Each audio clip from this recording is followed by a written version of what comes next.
Então, há, de fato, um cansaço, né? As pessoas não acreditam mais em político. Não acreditam mais em político.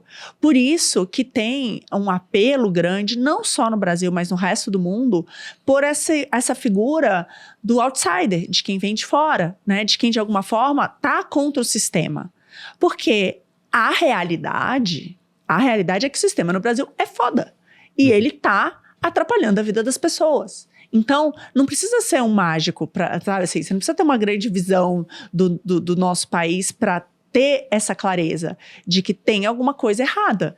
Então, a gente vê os escândalos de corrupção, a gente vê tudo que está acontecendo, né? A alta de impostos, endividamento, os gastos, e não melhora a vida de ninguém, né? As pessoas não sentem isso, sabe? Qual que é o impacto na minha vida? Então, o que elas veem é o seguinte, peraí, político só pensa em si.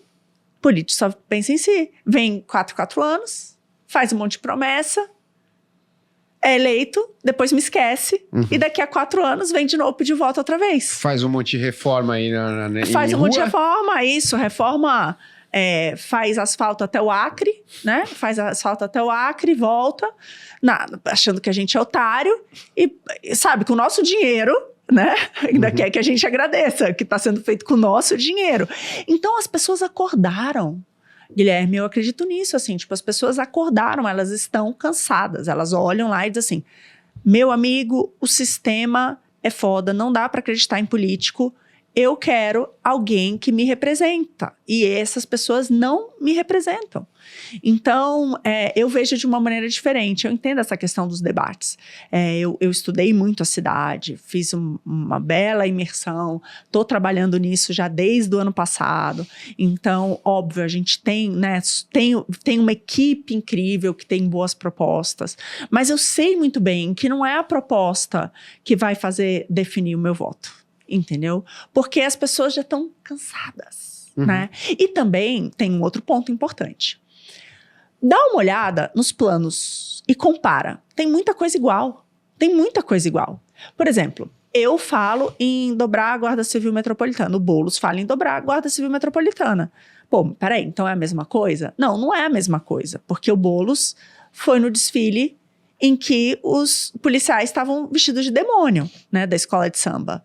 Não é a mesma coisa, porque toda vez que o PSOL vota nessas pautas, ele vota por passar a mão na cabeça de bandido. Então, ele tem todo um histórico que não bate com essa história de que ele quer garantir a segurança da população, porque não é isso que ele fez na prática, não é isso que o partido dele faz na prática.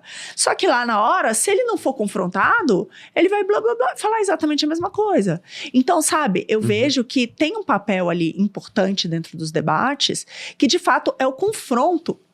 Se você é uma pessoa que está falando aquilo da boca para fora, como a maior parte dos políticos, ou se você realmente quer implementar isso que você está dizendo. E qual que é o seu histórico, né? O que você fez. Então, tem um outro componente muito importante, que é o caráter dessas pessoas, que também está sendo provado ali. Legal. E aí, até você já trouxe esse lance da Guarda Civil Metropolitana, já seria até um ponto que eu queria trazer aqui, inclusive no seu plano de governo, você traz essa comparação entre o contingente da Guarda Civil Metropolitana de São Paulo e o contingente lá do Rio de Janeiro.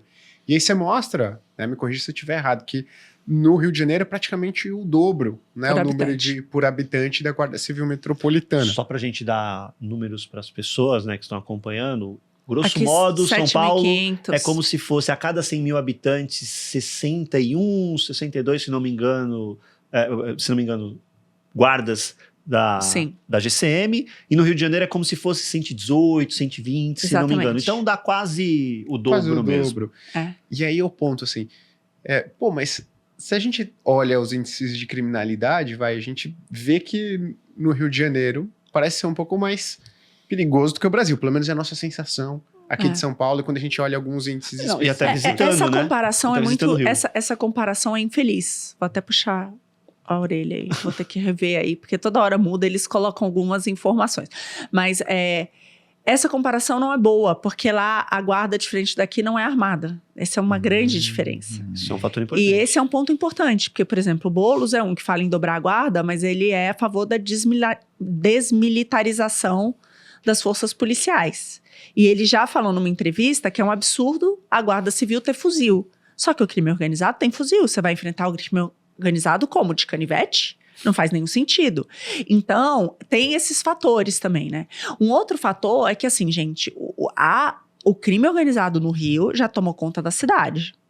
Eu chutaria aqui que dentro da Câmara de Vereadores, dentro da política carioca, 70% é crime organizado.